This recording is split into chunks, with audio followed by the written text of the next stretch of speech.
All right, man. So you're out on an adventure, apparently. What's going on with you, man? Not much. How you doing? I'm good. I'm Good. good. Hell yeah. Um, pumped up to talk about some Thunder like every day. Sure. Except for Sunday, like Chick-fil-A, those motherfuckers. Um, For opposite reasons, though, obviously. yeah. But so let's talk, bro. Like we've been talking a lot about Team USA. We've been talking about FIBA, Team Australia, Yeah. Team Canada, and everything going on in that way. And we've had Of some course. pretty harsh things to say about Team USA, but it's pretty easy. We could flip it and look at the other side, right? Yeah. And say, what about it? What do you like about Team USA, and why could they win the whole tournament if we're playing devil's advocate? Because Vic called us out, and I think he was right. I think there are some things to really like about. Yeah, dude. I fucking love Vic. First of all, so anytime that Vic is like, whatever. I'm all listening to him. Smart guy. If you guys haven't checked it out, he has a basketball podcast. Mark, what was that basketball podcast called again? All things basketball. All things basketball. Thanks, man. All right, so let's just go through it.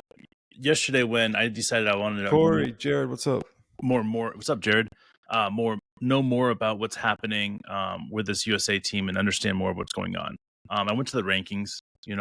Obviously, this is something that's going back and forth, up and down, to kind of get an understanding of where USA is. Spain is ranked number 1 right now.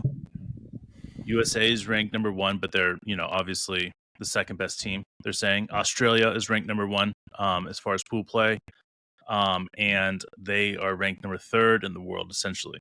Argentina 4th, France 5th, Serbia 6th.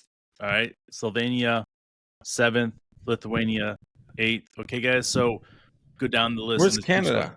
Canada is like 15th, bro. Really? 3, 4, 5, 6. Man, they're 7, loaded, 8, man. 9, I was 10. watching some of their highlights from like the other day. It's like Shea, Jamal Murray, Dylan Brooks, Lou Dort. But that's this is because a nobody. good team. But think about this, though. If you think about the stars and the other players that are playing on even Team USA, they're players that have been established as good players or play on large markets, right? Right. Shea does not have that, and Dort doesn't have that. Dylan Brooks and some of these other guys, people don't think very highly of right now. So, to me, it's not a diss on these guys. It's just that's what they have to prove everybody else wrong. So when I say that Canada has to prove everybody wrong, I truly mean that. But for us to say that USA is mismatched, remarkably mismatched to some of these top teams that we're going to be playing against, it's true. I'm not going to hold that against USA, but I'm just saying when you're talking about the length that these other teams have, it scares me because I love what USA could be, but right now we're just not there. So with that being said, I don't know, dude. I kind of feel like if USA is going to make something big, do something big, Ant's going to have to come out and average 30-something points a game. You're going to have to see, a big play from Jalen Brunson, a huge workload there. But my biggest issue is that the best team, when their best team is on the floor, right? You have Ant, 6'5", 6'6", something like that, right? He's like 6'4". Okay, well then you have Jalen Brunson, 6'4", 6'3". 5'11". I'm serious, dude. Okay, and then you have Tyrese, 6'4", like 6'5", yeah. All right, you see what I'm saying now? And France, tall and lanky. Argentina, I feel like they have some tall and lanky players there. Australia, obviously tall and lanky. Spain, tall and lanky. Slovenia, Serbia, and that's why I keep going back to is where does this team going to be able to match up to? But if we're going straight guards against guards, and it's small guards against small guards like we saw again in Puerto Rico against Puerto Rico, then I have a great vibe about it. But it's going to be hard. I'm not when I say I'm dissing this team and I'm making them look bad, I'm not trying to do that. I'm just looking at the competition this year and seeing how we match up. Just like I Yeah, would the Oklahoma City Thunder, and I would match up against teams that we're playing against halfway through the year or whatever else like that. I think this team plays just fine too in an environment where like a scrimmage type environment. I think they play really well even in pool play. The question comes down to when you get out of pool play and you're playing against the other winners of their pool. How do you handle the other elite teams, not the teams that aren't in your class, Sure. right? Like, and I get one of the things Vic mentioned, I think is worth, focusing on is the fact that when you go down to our bench, our 10th player is an NBA star Yeah. at some level, maybe not like a superstar or anything like that, but they have like they're a well-known player, well respected, and they are even turning down NBA players with high level of talent, and no Sure. other team in the world has that. But sometimes I question the continuity, and then like who is the leader of that team? Sure. And I don't think necessarily some of the other countries have those two problems. Yeah. You bring up a really good point there. I do like Brandon Ingram out there. I think that he could do some great things. And the players seem to rally around him, but he's not really a loud leader, you know? Again, so I man, what's up, Wayne? What's up, Mawani? What's up, guys? To me, this is again where I'm coming back to, and I'm trying to go slow on this, and I'm not trying to sound non-supportive of this USA team. That's not me. What I'm saying though is that there's a lot of work that needs to be done, and for this being Grant Hill's first year as called the commissioner of the USA basketball, then I think it just has to be known is that like if this team gets third, it's not a bad thing. It's just not. I'm sorry. People can take it as a bad thing, but if this team gets third, I think that would be something that you can hang your head on and be like, okay, cool. Because like let's just be honest. I watched the third quarter last night because it was on FS1, the USA versus Puerto Rico scrimmage. Like that game was way closer than people are saying that it was. Even the score at the end, like it was a single digit game up until pretty much like a few minutes left in the third quarter. And I'm sorry, but like, yeah, it's warm up. Yeah, people are getting used to playing with each other, but th- you know, Puerto Rico is getting better. But that's my whole point is that this whole world is getting better. It's not just the USA versus everybody else anymore. Like the whole world is good and primed, and that everybody has really good players. And they got, you want to go tall and lanky, we go tall and lanky. You want to go short and fast, we'll go short and fast. Like, what do you guys want? We'll play against that. And I think that's what the committees that have played in the Olympics and different things like that have done in the past. That they've learned from their mistakes. They want to make sure that they cover down on both ends, and it's impressive how they put together their teams. And I love the Australian team. I butcher every fucking last name, so I'm not going to try to butcher the coach's last name for Australian basketball. But I want to get to the giddy part, bro, because we talked about it a little bit last podcast, but you know, watching Andrew Gaze, I pulled up some film on him, and um, for me, I felt like somebody said in the comment that Andrew Gaze and Josh Giddey were not the same at all, and it's not good to compare them at all. And I understand that, but every child and young man and man wants to be compared to their idol. Everybody does. So I don't think it's wrong for us to say that Andrew Gaze has a lot of um, touch in Josh's game, and I'm excited about it. Like 16 points last year. He's a player that's proven that he can average almost a triple double. And although that Andrew Gaze, his accolades are incredible, like second leading scorer all time on in the Olympics. Those are the great things that you see with Andrew Gaze. But I look at Josh Giddey and I say, is how far can this young man go? Like he's shown that his game really fits the modern day NBA. And as much as we want to say you can't compare Josh Giddey to Andrew Gaze, I think it has to go the other way.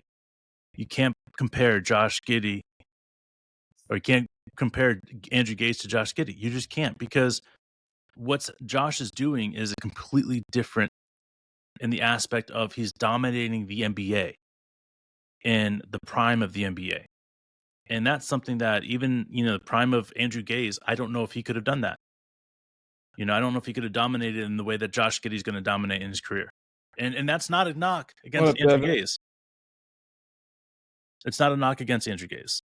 I'm saying that in old, Here- respect to Josh Giddey, because Josh Giddey, in my opinion, is going to be the standard for Australian basketball for many decades. So, one of the comments is, Giddey's not the shooter that Gaze was, and Giddey's a better passer Absolutely. than Gaze was. And You're I absolutely like right. these What's up, types Devin? of conversations, but I would say like there are two things that people really question about Josh Giddey's game right now. Okay. Okay, number one is his shooting from behind the arc, and number two is his defense. What's up, Unk? If you think about growth for young Josh Giddey, right? I'm thinking you've got the things that really matter to him, are as far as heroes, his dad as an elite defender, and Andrew Gaze as an elite shooter. Sure. Now, people are like, well, he'll never develop into those things other than maybe being around average. I doubt that. I question it for someone his age. I think people look at him and they say he's a pass first point guard because at this point in his career, his best attribute is passing. But I actually think he's going to become not just average at shooting, because that wouldn't be good enough for him. Like, he wants to be a Hall of Famer.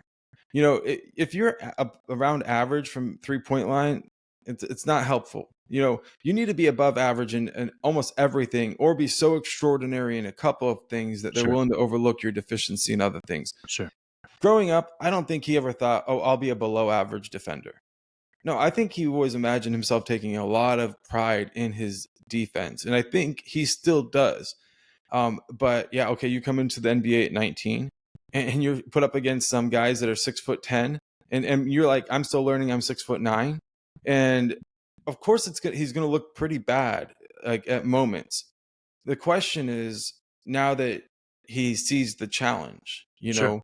will he rise to it as the team around him continues to improve? I've never questioned Giddey's commitment to the defensive side. I've never questioned his toughness.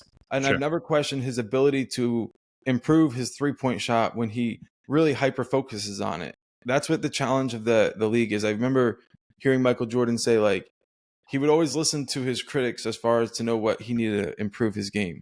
Sure. But he never let them define who he was. And I think that's where Giddey is right now. Oh, you're weak on defense. You're weak from behind the arc. That's what people are going to tell him until he shuts those motherfuckers down. And then what are they going to do? They're going to pick something apart of his game. They're going to be like, oh, well, he's below average in this particular situation. And they're going to tell him what to work on. And he's going to improve it. But to assume that right now we're seeing prime Josh Giddey is just pure asinine. It's from people who don't really pay attention. And anybody who's been paying attention to the Thunder over the years understands that the player that you see when you see a player who's 20 years old is not the same player you're going to see when he's 25. Now, that might be the different situation in Orlando Magic or, with the Timberwolves or, different situations like that. But the Thunder, the entire organization, the reputation is built on player development. And Josh Giddey is going to be a superstar, both from behind the arc and defensively, as well as not giving up his passing. And if you look at him like he's a threat on all those levels, then yeah, he has a chance for the Hall of Fame. I think it's interesting that on defense this next year, Josh Giddey is going to be focused on playing a lot of the forward position, the power forward and small forward. I like to break up Josh Giddey's 2 years into 4 sections, right? Every single section of his first 4 sections of his career, I look at and I say, he's grown here, here, and here.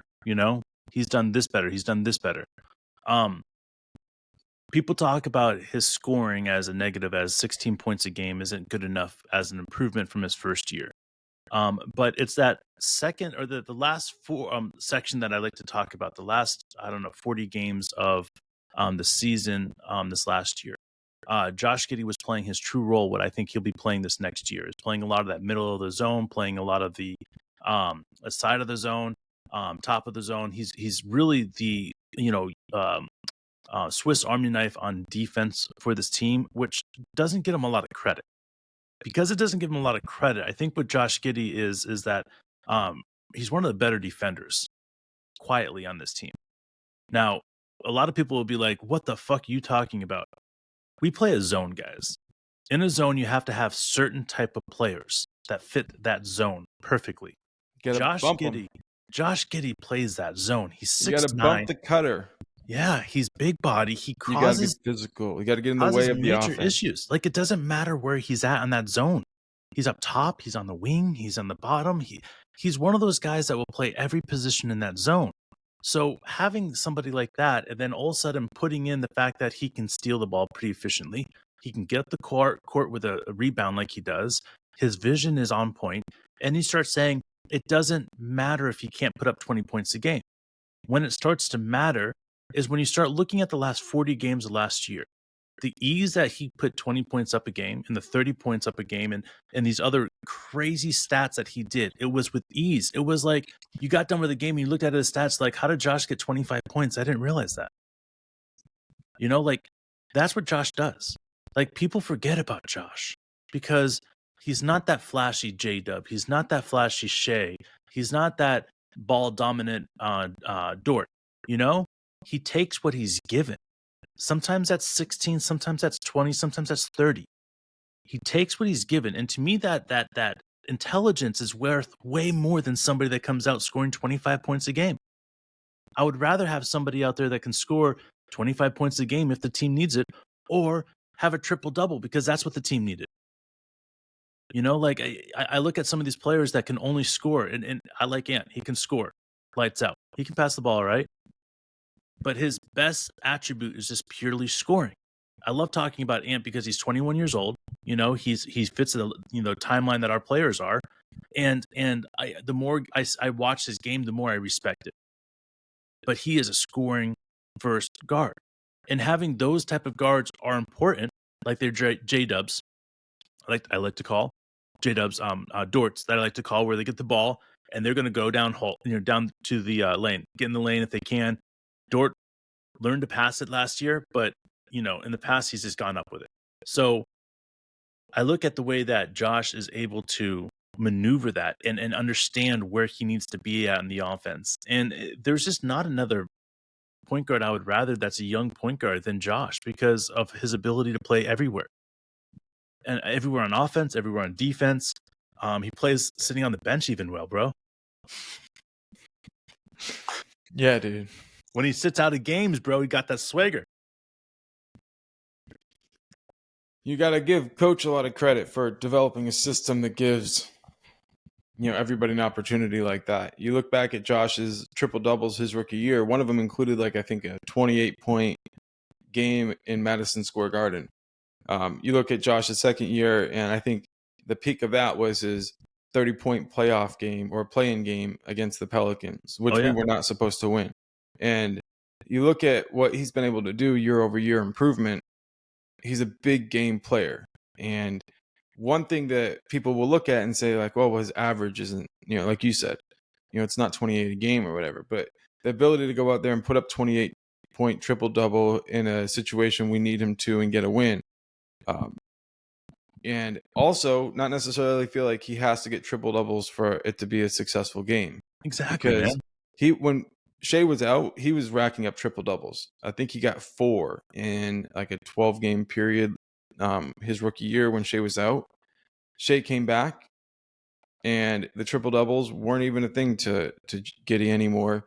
Then after the All-Star break, he goes out with a hip thing, and it wasn't like, oh crap. And then he comes into the second year, and it wasn't like, oh, he's just hunting triple doubles. So there's a maturity to that. I think a recognition that things will happen if they happen. But coach has everybody believing, and I do. I think Josh is ready for a real big third year leap. I think a lot of people feel like they kind of know what they expect with his game. So it'll be a surprise if he can do what I expect him to do. But it wouldn't surprise me if he did step up to 18, 20 a game, which But is really quite a bit for like a third offensive option, really.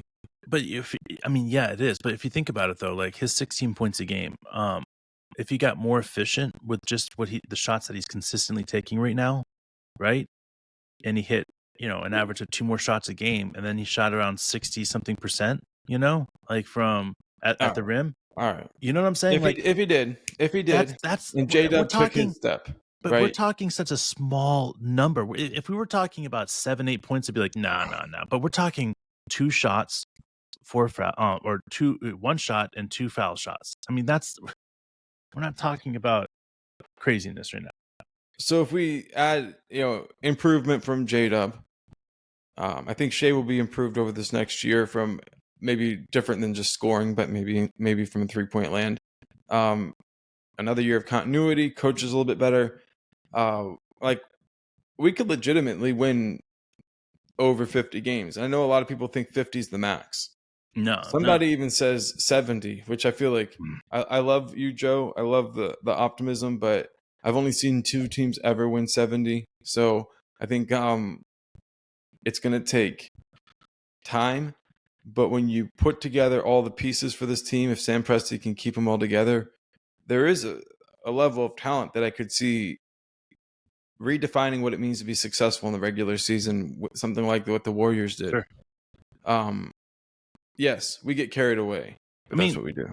But like I watch this team play, and again, what I'm seeing isn't weird or anything else like that, but every single time that we shot up 100 shots, our offense looked amazing. It looked on point. We didn't always win those games, but our offense looked on point, right? And I started thinking about it, and I watched, coach's reaction to those games, right? And he could tell that he was excited. You could tell that his offense looked good and it felt good and everything else like that. And that's where I started taking a step back and kind of like, maybe this team's the idea of the offense is way greater than anybody can truly contemplate.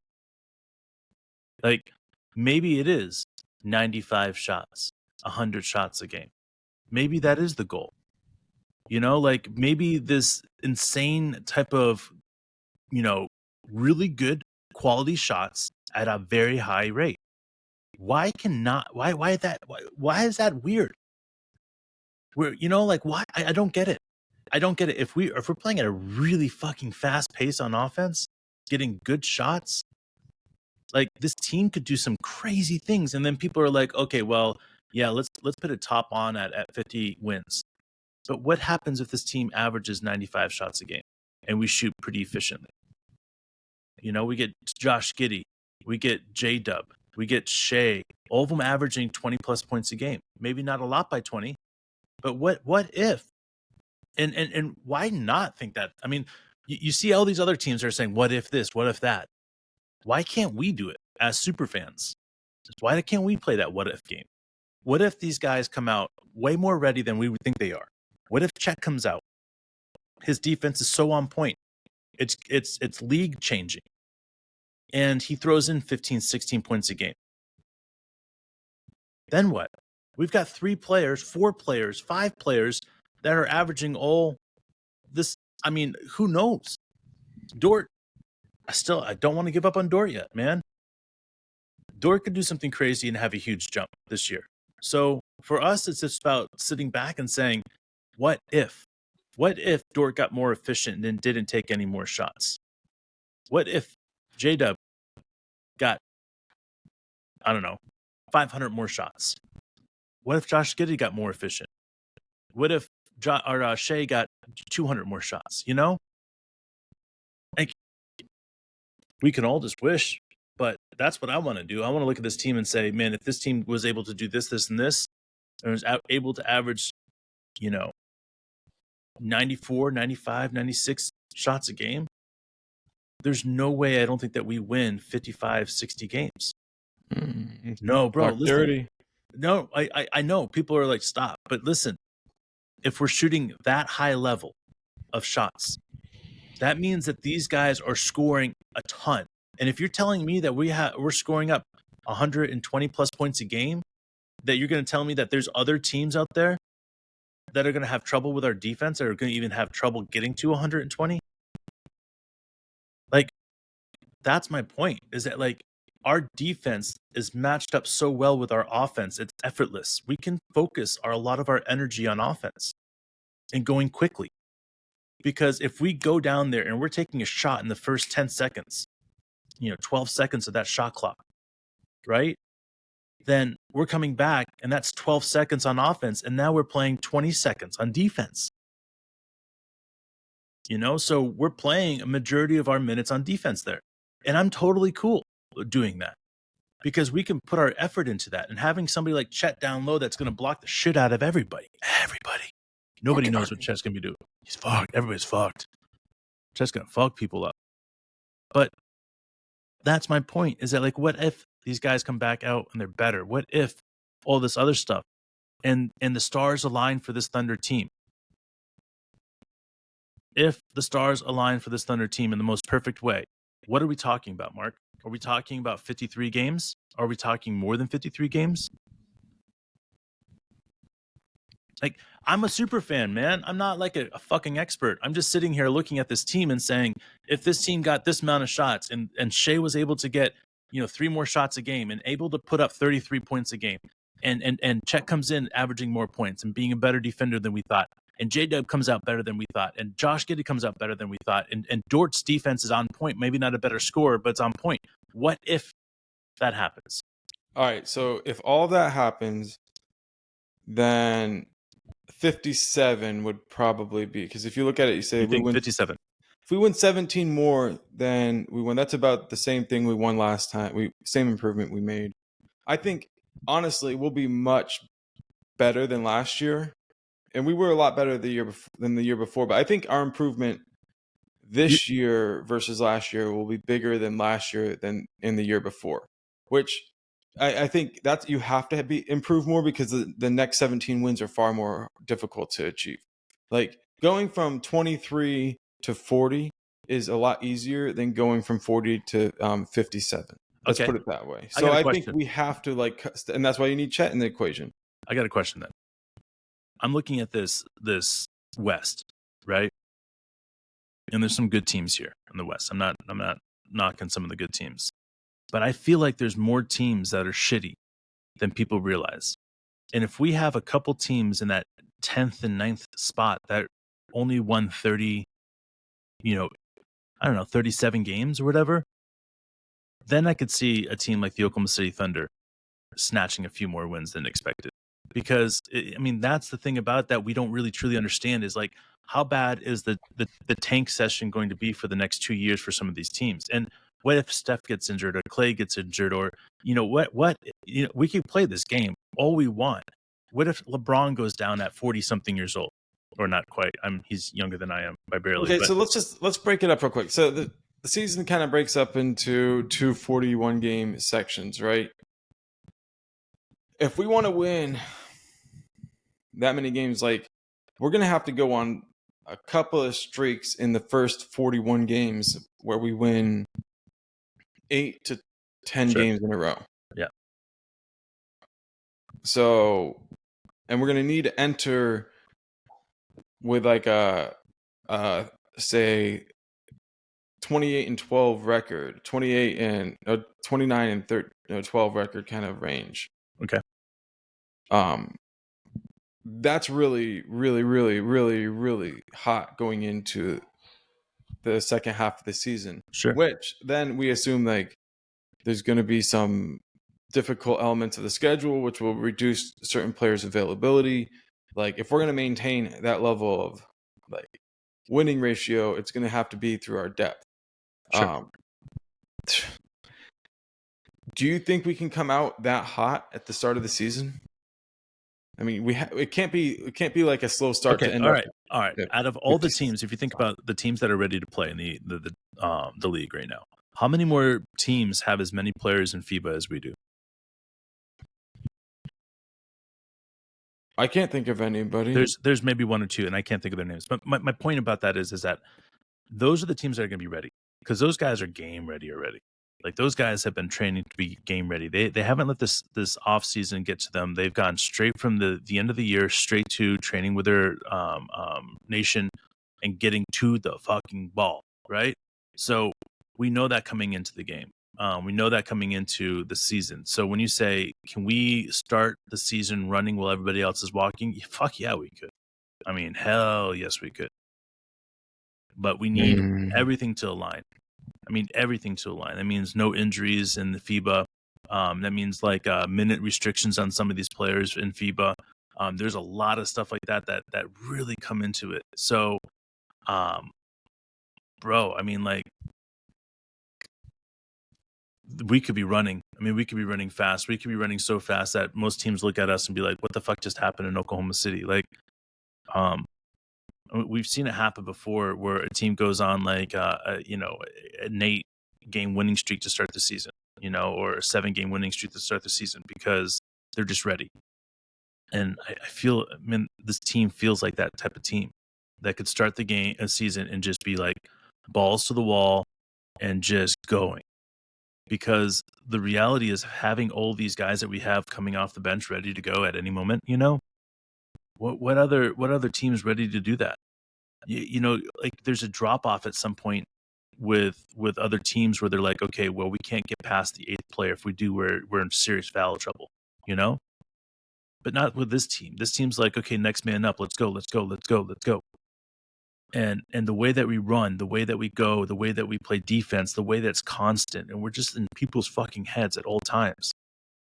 Like it's unlike any other team I've seen put together in the NBA history. And a lot of times I sit here thinking like, am I seriously that fucking lucky that I get to be an Oklahoma City Thunder fan, that I get to watch this Oklahoma City Thunder team develop right in front of me into one of the great teams of decades to come?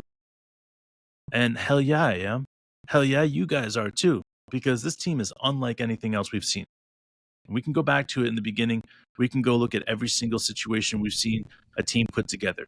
And this team is special. And if you guys can't get on board with us, then that's cool with me. I don't really fucking care. But when you look at teams and you look at the history of the game, you can start understanding that this team is for real. And there's so many different guys that could be superstars on this team that it could be a surprise. It could be like, oh yeah, I saw that. But like, listen, we don't know yet. This team is so far from developing and having guys in their 25s. I mean, think about this. When these guys are averaging 25 years old, it's scary, bro. Buckle up, bitches. We're here for it. We appreciate you guys joining us. Jared, Wayne, everybody in the chat, man. Wani for sure. Corey. Who else showed up, man? I saw Robert showed up. So many awesome guys. We appreciate you guys who take time to comment, to let us know your opinion. Let us know we're wrong. Shout out Vic. Let us know we're wrong. We appreciate you. Invest now, fuckers. The Thunder for real. See you tomorrow, guys. Peace.